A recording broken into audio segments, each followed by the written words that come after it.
Hey everybody, EKG lectures with Reed here. I've got a couple EKGs that are going to be really fun and interesting to talk through. I didn't do my normal PDF layout today because I'm going to be switching between the two, but I will be putting both of these EKGs in PDF form down in the description. So download them if you want to follow along, make some notes, put them in your notebook, whatever it means. So let's take a look at this rhythm. This is our first rhythm of two, and so let's take a look maybe down here at lead 2. We'll do what we always do. We'll look at the forest, and the trees of the forest are our QRSs. And so we see we've got these QRSs here that are marching along. QRSs seem to be a bit on the slower side. If I count the amount of big boxes in between each, I get 1, 2, 3, 4, 5, 6, 7, 8, maybe 8 1/4. I do 300 divided by my number of big boxes, say 8.25, I get a heart rate of 36 beats per minute. So that is bradycardic.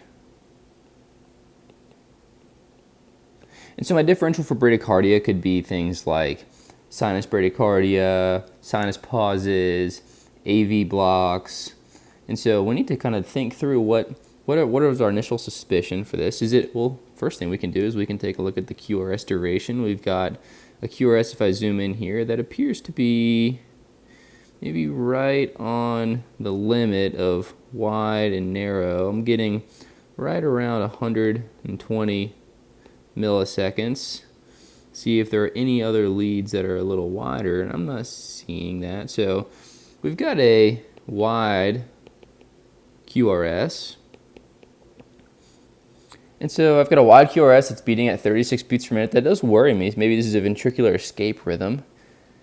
And so I take a look, well, what are my atria doing? I see I've got these P waves that are marching through the rhythm. I've got what looks to be a P wave here. I've got even what looks to be a P wave here, here. You can even see a sharp P wave on top of that T wave. P. Same thing here, but it's on a different part of the T wave. This is at the beginning of the T wave. This is at the end of the T wave. P wave. This is at more of the beginning here. Then you can see it now on the ST segment.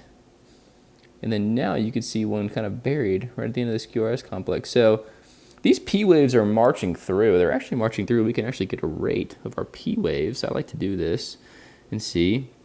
So say this P wave here, I get 300.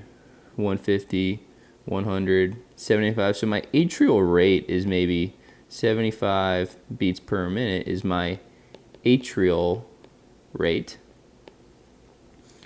And when I see an atrial rate that is greater than a ventricular rate, that is concerning for a heart block, right? Because the P waves are not getting down to the QRSs, and I can do that just by looking at the number. 75 times, it should be going down 75 times, but it's only going maybe around half of the times, 36. So when I see this, is this a 2-to-1 AV block? Is this a complete AV block? What is it? So I look at this, and I look at my first P wave here. It looks like it's in conjunction with that, but if you notice, my P waves are occurring regularly, and there is no pattern between the P wave and my QRSs. It changes every time. What you'll also notice is I don't have any group beating. I just have QRSs that are regularly occurring throughout the strip. So this makes me wonder, is this a third degree heart block? Because there is there is no association between our P waves and our QRSs. And another thing that I can do to help confirm this, and remember, if the P waves were going to the ventricles to cause these very few QRSs, we would expect for it to be conducted from our AV node through the His-Purkinje system down to the ventricles. It could be narrow, unless this person had a pre-existing bundle branch block. But I look at the axis of my QRSs to see, well, let me make sure it's coming from my AV node and at least going downward.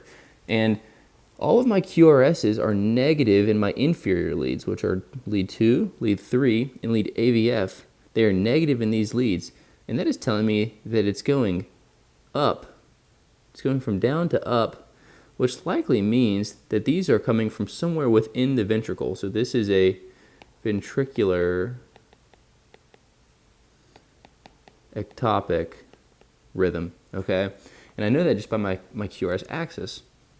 And so now that kind of confirms this is a 3rd degree heart block for me, at least, because I've got these P waves that are not really talking to my QRSs, but I just wanted to make sure. And so I can look at the axis of my wide complex QRSs here that are occurring at a rate of 36 beats per minute. We know ventricular ectopic focuses usually beat 20 to 40 beats per minute. So here we've got a 3rd degree heart block, but if you notice, I want you to think through, what is this person going to most benefit from? We've got P waves that are marching through at a rate in the 70s. And so our sinus node here, these P waves are sinus because they're up in 1 and they're up in AVFs. These are sinus P waves. So I think this lady would really benefit from something called atrial sensed ventricular pacing. Really, she needs what I'm getting at is a dual chamber pacemaker. And so this is her next EKG after she does get a dual chamber pacemaker.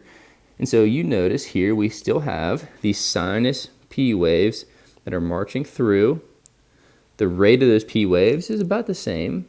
We would say if I started on this line, 300, 150, 100, 75, so just under 75, 70 beats per minute is her sinus rate. Right, these are sinus P waves that are up in 1, that are up in AVF. Notice there's no pacing spikes before her P waves. So these are her P waves that she's intrinsically able to create with her sinus node. And this is what we expected. The morphology, if you go look at our other EKG, the morphology of these P waves looks the exact same. And so now what we've noticed is there is a QRS associated with every single P wave. Every P wave has a QRS. And so we like that. And why is that happening? Well, we see in front of all of these QRSs, we've got this nice pacing spike in front of the QRS. And how does that pacing spike know exactly where to go? Well, this lady got a dual chamber pacemaker. And what that does is there is a lead in the atria and there's a lead in the ventricle. And so if I drew a heart while I talk about this, this is my version of a heart that I like to draw. So here's my SA node up here, my AV node right here, my His-Purkinje system. This lady has a lead that is coming from her pacemaker box out here, her pacemaker. And there's a lead that comes down into the right ventricle. And there's another lead, I'll draw in red, that comes into her right atria. And so what can happen is because she has a healthy sinus node that can beat and depolarize, that red lead, that right atrial lead, will sense it. So this is sensing, and it says, oh, I see the atria depolarized, so I'm not going to fire off. But it actually sends a signal back to the pacemaker and says, okay, I sensed a beat at this time. If the ventricular wire down here does not sense, so it's going to be waiting. If it does not sense a beat in the next, 200 milliseconds, which would be an old PR interval, then it should fire off so that the atria have contracted, the ventricles are filled, and now the ventricles can contract. And so because this lady has a complete AV block, that signal doesn't get down. Our ventricular lead is waiting, and then it waits 200 milliseconds, and we can see that here, how long it's waited on our PR interval on our page, and then it fires off and depolarizes the ventricles. So that's exactly what we're getting. She's now got a great perfusing rhythm and is going to be much more, have much better quality of life. So hope this helps. Have a great day.